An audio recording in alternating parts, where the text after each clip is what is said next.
సమర్పిస్తున్న వారు Judi Chandana brothers jewels and textiles, cinema road, Amalapuram. PTV news కి స్వాగతం. ఇక డీటెయిల్స్ చూస్తే, ఒత్తిడి అంటే ఏమిటి, ఒత్తిడిని జయించడం ఎలా, ఇప్పుడు తెలుసుకుందాం. 25 సంవత్సరాల క్రితం వరకు ఒత్తిడి అనేది కేవలం ఒక సైన్స్ పదమే. మన మానసిక స్థితిని నిర్వహించే పదంగా అప్పుడు ఆ పదం లేనేలేదు. ఆ రోజుల్లో కూడా మనం ఇప్పటిలా చాలా కష్టపడ్డాం. ఈ రోజుల్లో ఉన్నట్లుగానే ఆ రోజుల్లో కూడా పరిస్థితులు సవాలు విసిరేవిగా ఉండేవి. అయినా గాని నాకు ఒత్తిడి కలుగుతుంది అని ఆనాడు అనలేదు. నెమ్మదిగా ఒత్తిడినే పదాన్ని మనం ఒక మనోభావనగా, మన మానసిక స్థితిగా వర్ణిస్తూ వచ్చాం. నేను చాలా కష్టపడి పనిచేస్తున్నాను, రెగ్యులర్గా చేసే పనుల కన్నా ఎక్కువగా పనిచేస్తున్నాను అని చెప్పడానికి నాకు స్ట్రెస్ ఉంది అన్న మాటను ఉపయోగిస్తున్నాం.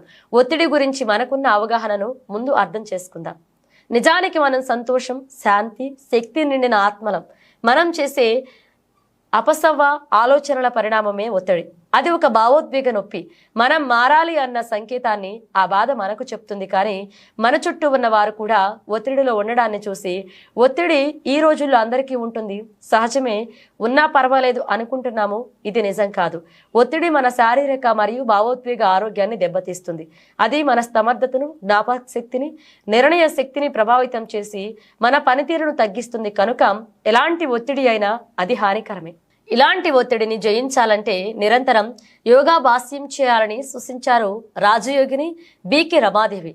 జాతీయ పత్రికా దినోత్సవం పురస్కరించుకుని అమలాపురం బ్రహ్మ కుమారీస్ హార్మోనీ హౌస్ లో సెంటర్ ఇన్ఛార్జ్ బీకే శ్రీదేవి నేతృత్వంలో అమలాపురంలోని పాత్రికేయులకి విధి నిర్వహణలో ఒత్తిడిని జయించే యోగాభ్యాసంపై అవగాహన సదస్సు నిర్వహించారు. ఈ కార్యక్రమానికి వైజాగ్ నుండి విచ్చేసిన రాజయోగిని రమాదేవి ముఖ్య అతిథిగా విచ్చేసి పాత్రికేయులకు అవగాహన కల్పించారు. కార్తీక మాస సందర్భంగా అందరికీ వనభోజనాలు ఏర్పాటు చేశారు. అనంతరం పాత్రికేయులకి జ్ఞాపికలు అందజేశారు. ఈ కార్యక్రమంలో బీకే శ్రీదేవితో పాటు బీకే స్వరూప పాల్గొన్నారు.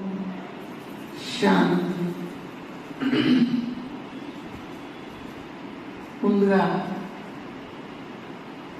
గౌరవనీయులైన మీడియా మిత్రులందరికీ కూడా విశాఖపట్నం నుంచి వచ్చిన బ్రహ్మకుమారి రాజయోగిని రమాదేవి అక్కని పరిచయం చేశారు. కాబట్టి ఆ పరిచయంతో మీ ముందు నేను మన అమలాపురంలోని ప్రజానేత బ్రహ్మకుమారి విశ్వవిద్యాలయం ఈ మెయిన్ సెంటర్కి మిమ్మల్ని అందరినీ కూడా ఆహ్వానిస్తున్నాము.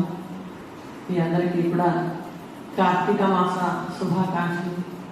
కార్తీక మాసంలో అందరం కూడా పరమశివుని యొక్క ఆ కృపా కటాక్షాలు పొందడానికి ఎన్నో రకాల ప్రయాసాలు చేస్తూ ఉంటాము. భారతదేశం ఆధ్యాత్మిక శక్తి కేంద్రం, ఇందులో ఏమాత్రం సంశయం లేదు. అయితే మీడియా అంటే మాధ్యమం. పూర్వము మీడియా ఏంటంటే పర్సనల్గా కూడా కమ్యూనికేషన్స్ నడిచేది. అంతకుముందు గుర్రాల చేత కూడా మనుషులిచ్చి పంపించేవారు వార్తలు సేకరించడానికి. పావురాల ద్వారా కూడా చీటీ రాసి పంపించేవారు.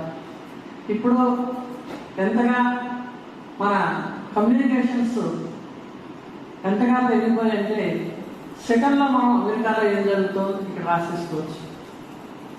సెకండ్లో ఒక టచ్, చిన్న టచ్ అన్నమాట. సైన్స్ ఎంత అభివృద్ధి అయిందంటే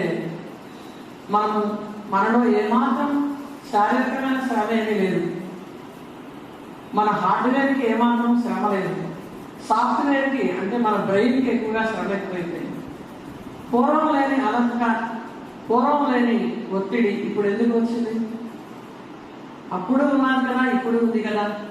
కానీ ఒత్తిడి రావడానికి గల కారణం ఏంటంటే ల్యాక్ ఆఫ్ నాలెడ్జ్. దాని గురించినటువంటి అవగాహన పూర్తిగా లేని కారణంగా ముందు ఒత్తిడి వస్తుంది. ఎందుకు, ఏమిటో, ఎలాగో ఇవన్నీ ప్రశ్నల జాబితా ఎప్పుడైతే మన మనసులో తిరుగుతూ ఉంటుందో దానికి మళ్ళీ గౌరవంగా చూడండి. గౌరవం మాత్రమే చూడాలి, ఇంకేది చూడకూడదు. మళ్ళీ లైట్ ఉంటే చూడండి, లైట్ మాత్రమే, ఇంకేది చూడకూడదు.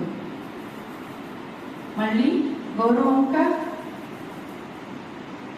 గౌరవ వైపు చూడండి. మళ్ళీ లైట్ ఉంటే చూడండి. Okay, thank you. ఇప్పుడు చూడండి, గోరు వంక చూసినప్పుడు మీకు లైట్ కనిపిస్తుందా? గోరు వంక చూసినప్పుడు లైట్ కనిపిస్తుందా? Yes or no? లేదు. వేలు దించేయండి. లైట్ వంక చూస్తే సమాధానం కనిపించదు, సమాధానం వైపు చూస్తే సమస్య ఉండదు మన లైఫ్లో కదా. ఆధ్యాత్మిక జ్ఞానం మనకి సమాధానాన్ని ఇస్తుంది. మన జీవితంలో ప్రతి విషయానికి ఏం వచ్చినా కానీ, స్ట్రెస్ కానీ, టెన్షన్ కానీ, భయం కానీ, కోపం కానీ ఏం వచ్చినా దానికి సొల్యూషన్ మనకి మెడిటేషన్ అండ్ స్పిరిచువల్ నాలెడ్జ్ అందిస్తుంది. సో మన ఓం శాంతి.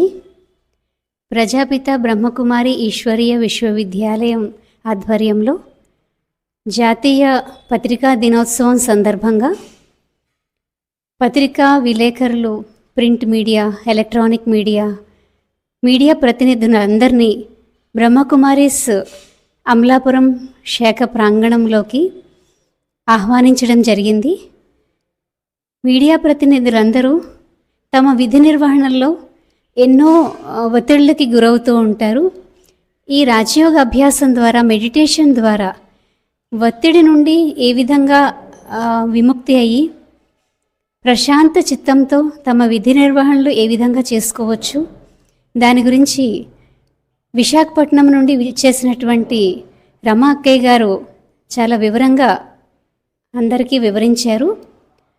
ఈ సందర్భంగా కార్తీక మాస సందర్భంగా మీడియా ప్రతినిధులందరికీ కార్తీక భోజనాలు కూడా ఏర్పాటు చేయడం జరిగింది. ఈ కార్యక్రమంలో ఎక్కువ సంఖ్యలో మీడియా ప్రతినిధులు పాల్గొన్నారు.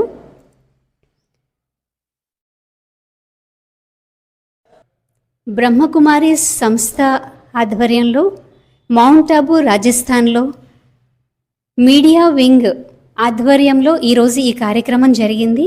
ఇది అమలాపురంలో జరిగినటువంటి ఎక్కువ సంఖ్యలో పాల్గొన్నటువంటి ప్రతినిధులతో ఉన్న మొదటి కార్యక్రమం ఇది. ఇక నుండి తరచూ ఇలాంటి కార్యక్రమాలు చేస్తూ ఉండాలని మా అందరి శుభభావన. ఓం శాంతి. ఓం శాంతి. బ్రహ్మకుమారి రామేశ్వరి అమలాపురంలోని ప్రజాపిత బ్రహ్మకుమారి ఈశ్వరి విశ్వవిద్యాలయం మెయిన్ సెంటర్లో ఈరోజు జరిగినటువంటి కార్యక్రమం గురించి తెలియచేస్తున్నాము.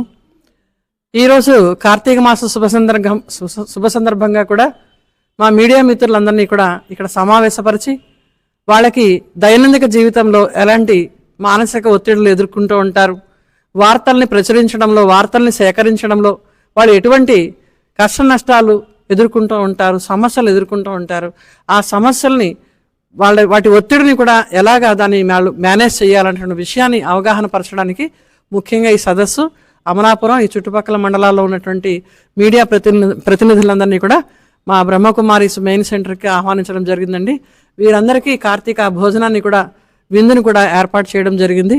మానసిక ఒత్తిడి అనేది ప్రారంభమైన దగ్గర నుంచి మనిషి ఈరోజు ఎక్కడి నుంచి ఎక్కడికి వెళ్ళిపోతున్నాడంటే ప్రయాణం పూర్తిగా జీవితం మీద విరక్తి వచ్చేంత విధంగా మానసికమైనటువంటి వ్యాధులు కూడా రావడం, దాంతోపాటు కుటుంబ ఆర్థిక పరిస్థితులు, కుటుంబ పరిస్థితులు సరిగ్గా ఉండకపోవడం, దీనితోటి ఒక జర్నలిస్ట్ అనేవారు, ఒక పత్రికా విలేకరి బయట నుంచి సమాచారం సేకరించి దాన్ని వేయడంలో అతని యొక్క మానసిక పరిస్థితి కూడా ఎంతైనా దోహదం చేస్తుందని కూడా మేము ఈ సభలో మరి తెలియజేయడం జరిగిందండి. వచ్చినటువంటి విలేకరులందరికీ కూడా మేము అభినందన తెలియజేస్తూ వారికి ఈశ్వర్య ఆశీర్వాదాలను కూడా ఇవ్వడం జరిగింది.